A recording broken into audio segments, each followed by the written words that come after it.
Okay, today is Christmas Eve, 2022. Still kind of snowed in. Well, not really snowed in, but colded in. It's cold outside, windy. We'll be having our big Christmas festivities later in the day with my family, but there is time before then for me to finally get the book of Daniel done. Finally going to finish off the book of Daniel. It took me, I wanted to get this done in a week. And Daniel has a lot of material to cover. So that was probably an unrealistic goal, but I didn't want to take a month. But it did. Anyway, we're now starting the 10th and final account of Daniel. Daniel is divided into 12 chapters in our Bibles. But in each chapter, it's like a separate unit of information, a separate account of something, except for the last three, which are all one thing. So we really should have 10 chapters in Daniel, because chapters 10, 11, and 12 really should all be one chapter. Anyway, now most of this, okay, so this is a part of Daniel more than any other. Oh my goodness. I have cats. Cat, go in there and eat your food. So annoying. This is the part of Daniel more than any other that gives people problems. Daniel has had several instances now, several moments where he has given us a grand outline of the future. We went all the way back to Daniel 2 in the second, I think, was it second or third year of Nebuchadnezzar? Second year, I believe it was. Yeah, second year. Second year of Nebuchadnezzar, around 604 or so BC. And Daniel was still basically a high school student at the time. And Nebuchadnezzar had this dream of this statue, which Daniel told him and interpreted for him. And we found out that this statue represented 4 great empires, himself being one of them, and then 3 that would come after him, and then another empire, a non-human empire, would come in the days of that 4th empire and shatter the statue and grow to fill the hole, or basically take their place. We saw that vision elaborated upon and presented to us from a different perspective in Daniel 7, when Daniel had his own dream, his own vision of the future. Same thing Nebuchadnezzar saw in Daniel chapter 2, but presented a different way. Instead of the empires being represented as parts of a glorious, beautiful statue, which is the human perspective, they were presented as vicious, dangerous, ugly, awful, savage beasts, which is the divine perspective. That's what human government really is. And we saw some information about that 4th beast in particular, who's going to have 10 horns, and then 11th horn that comes up after the 10 and speaks, has some eyes and a mouth that speaks boastfully. It's going to be in the days of that empire, in the days of that beast, that this 4th kingdom comes, in the person of this one like the Son of Man, like a Son of Man, who is led into the presence of the Ancient of Days, and verdict is, and the judgment is handed down in favor of the people of God, and they are given the kingdom, and the beast is destroyed and thrown into the fire.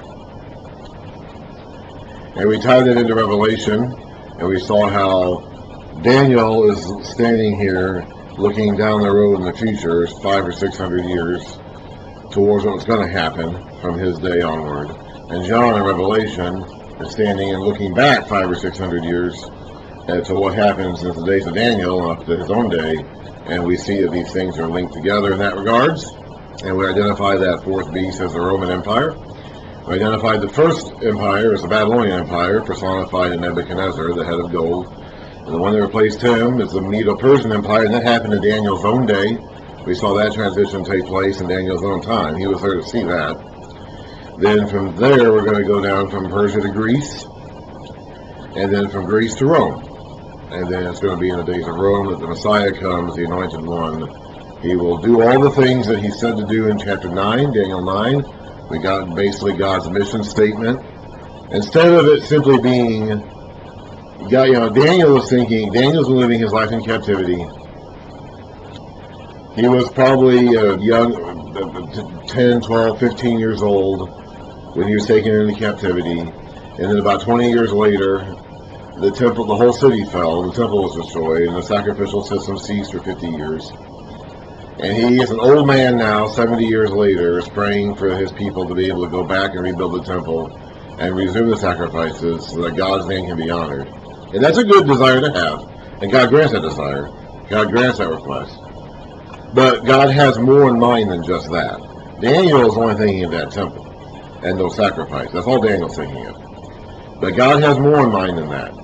He has a much grander scheme and plan and purpose than simply rebuilding the temple, even though that is a necessary part of it.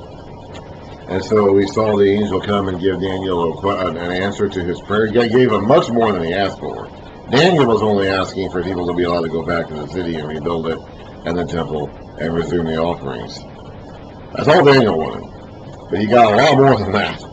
Instead of just talking about the 70 years of desolation for the city itself, we got a period of 77s in which God's going to accomplish a whole bunch of things. And it's going to happen during the time when the Anointed One comes, at the end of the 69 sevens. And he's going to establish a covenant for the 70th seven and do all these things. But in the process, he's going to be cut off and have nothing. And after that, on the wings of that, desolation will come and the city and the temple will be destroyed again. So that's where we are in the vision. Now in the last part of Daniel, the last vision of Daniel, we're going to get a zoomed in focus on that third of the four empires. We're going to read a little bit about the second one. We're going to read a little bit about the Persian Empire, then we're going to quickly cut from that to the Grecian Empire, which by and large is not going to be covered in the Old Testament. The rest of the Old Testament is going to be written during the days of the Persians, and about halfway through the Persian Empire, God is going to stop sending his prophets to the people. He's going to go silent, and that's going to cover the rest of the Persian period, and all throughout the Grecian period, and into the Roman period. So he's giving us this outline of the second and third empires, because he's not going to send prophets during that time, during the days of the second and third. At the beginning of the Persian Empire, he will send a few prophets, but from the second half of the Persian Empire all the way down to the days of the Romans, God is not going to send any prophets. So he's telling his people what they need to know now, so that they're prepared for what happens in those days to come, when all these things are going to occur, and they don't have any prophets from God coming and telling them a word from God, because they've already had it. By that point, they already have it. God will have already told them everything he wants them to know, and everything that's sufficient for them to know. And so his next big revelation comes, and that's what we call the New Testament. Anyway, so we've covered this stretch of history from Babylon down to Rome. We've gone over it a couple times. Daniel 2, Daniel 7, Daniel 8 so far have given us pieces of the picture. And now we're going to get another one here. And then Daniel 9 gave us a grand statement of a grand overview of God's entire mission statement, which is going to happen in a period of 77s and result in the arrival of the Anointed One, who's going to accomplish all these things and yet get cut off. So now we got to focus on getting down into that time, getting down into the time of the Anointed One to come. We're now living in the days of the Persian kingdom, so we got to get through Persia, down to Greece, all the way through Greece into the days of the Romans. And that is what we're going to read about here in Daniel 10, 11, and 12. Actually, more like chapter 11. Chapter 10 is more like an introduction to this material. This is the part of the Bible, this is the one part more than any other chapter in the, well, we're not in chapter 11 yet, but this is a part of the Bible that is, let's go through chapter 10 first, and then we'll get to 11, and I'll talk about that then. Now let's go ahead and start a new video.